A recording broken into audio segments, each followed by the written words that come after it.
magnifique. Frédéric est avec nous. Bonsoir Frédéric.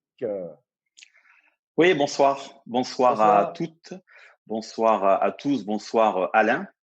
Dans un premier temps, bon anniversaire avec un jour de retard. 53 ans, c'est le bel âge, n'est-ce pas? Ma question est très courte. Elle est extrêmement simple. Souhaitez-vous augmenter le nombre de scouts?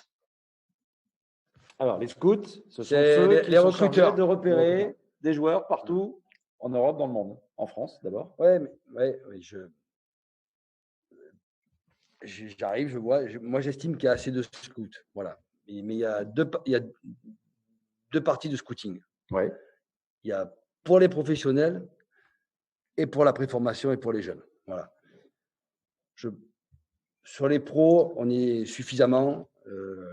Ça ne sert à rien non plus de s'éparpiller dans le monde entier. On a des moyens techniques qui nous permettent de voir énormément de matchs, des moyens informatiques et data qui nous permettent aussi de repérer les joueurs. Après, rien ne remplace la vision, de voir le comportement des joueurs, mais la pandémie pose un vrai problème de déplacement. De déplacement, évidemment. Donc voilà, je pense qu'en nombre, on est suffisamment. Après, l'idée, c'est de peut-être mieux s'organiser. Voilà, mieux s'organiser.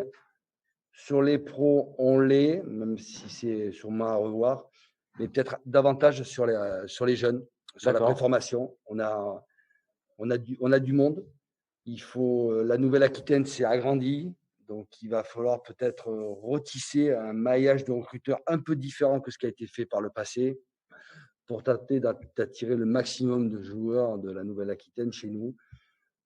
C'est pas en augmentant le nombre de recruteurs, c'est peut-être en les repositionnant différemment parce qu'il faut regarder partout en France. Paris est un secteur important, c'est un vivier colossal pour tous les clubs français. La Nouvelle-Aquitaine aussi, il y a d'autres régions qui sont peut-être, ça sert à rien d'aller les voir parce qu'il y a déjà beaucoup de concurrence de clubs dans ces régions-là. Voilà, c'est plutôt réorganiser le tissage et surtout s'appuyer aussi sur le cercle d'Aquitaine qui va être créé et qui va se mettre en place à partir du début novembre avec ce partenariat avec les clubs, ces échanges de compétences.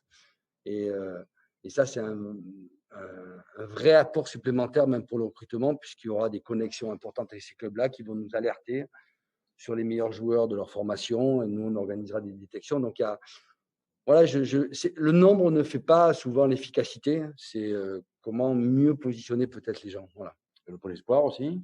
Oh, il y en a plein, il y a le pôle espoir, exactement, bien sûr. Et je ne vois pas non plus les féminines. Juste pour qu'on comprenne, à partir de quel âge, en fait, on essaye de repérer ces jeunes joueurs préformation? Très tôt. C'est très tôt ça paraît 9 ans, 10 ans, 11 ans. D'accord. Voilà. Après, jusqu'à 13 ans. Après, il y a la post-formation. Et après, des joueurs qui sont laissés sur le carreau par certains clubs comme Mehdi Serkan, par exemple, qui n'avait pas été conservé à Monaco et qui est venu ici. Voilà, il faut être attentif à tout ce genre de profil, de situation.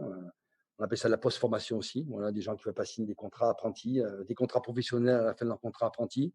Et c'est pour ça qu'il y a autant de joueurs français qui partent à l'étranger. Oui, il y a beaucoup. C'est du boulot. C'est du boulot, mais c'est extrêmement intéressant. Et... On a commencé en disant que c'était chronophage. Là, on comprend mieux quand même. Oui, après, il y a des gens qui font le boulot. Pas tout seul. Voilà, on est d'accord. De connecter les gens les uns avec les autres et d'avoir confiance dans ces gens-là. Et à un moment, il faut que les jeunes, les parents aient envie d'amener leurs enfants chez nous aussi. Voilà. Et le fait qu'on intègre des jeunes joueurs à l'effectif professionnel est la meilleure image même. C'est le meilleur vecteur pour nous pour faire venir tous ces joueurs-là, même si vous arrivez à les convaincre, que ce soit d'un point de vue financier, qu'il y a une proximité entre le lieu des parents, de résidence des parents et le club. Mais s'il n'y a pas de joueurs qui sont avec les pros, c'est compliqué. Le discours est plus compliqué. Ouais. Donc voilà, Frédéric, je ne sais pas si j'ai répondu à votre question.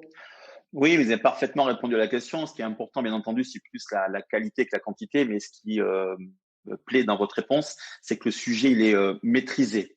Après, moi, j'ai pas la compétence de savoir s'il en faut vraiment 2 fois plus ou 2 fois moins. Ce qui est important, et c'était ma question, c'est que le sujet, il est déjà abordé après à peine quelques semaines au club. Il est abordé, il est maîtrisé. Et vous avez également bien répondu sur toutes les tranches d'âge, puisqu'on est d'accord qu'on peut trouver à 9 ou 10 ans une pépite qu'il faudrait pas laisser passer. C'est vrai que moi, je suis toujours un petit peu triste qu'actuellement, il y ait moins de maillots des Girondins de Bordeaux. Alors, je rentre pas dans le débat du logo, pas du logo cette année, hein, mais il y a moins de maillots des Girondins de Bordeaux sur le bord des terrains ces années passées par rapport à quand vous jouez il y a 10 ou 15 ans. Et c'est vrai que les scouts amènent un petit peu une pub complémentaire locale où on reparle un peu des Girondins de Bordeaux. C'est parfait si le sujet est maîtrisé. Merci Alain. Oui, il est maîtrisé. Je dirais pas jusque-là. On va essayer de développer. En tout cas, il est traité. En tout cas, il est traité. Les gens travaillent bien. Et, parfait. Les accompagner. Merci Frédéric. Parfait. Bonsoir messieurs. Bonsoir. Bonsoir à tous. Bonne soirée.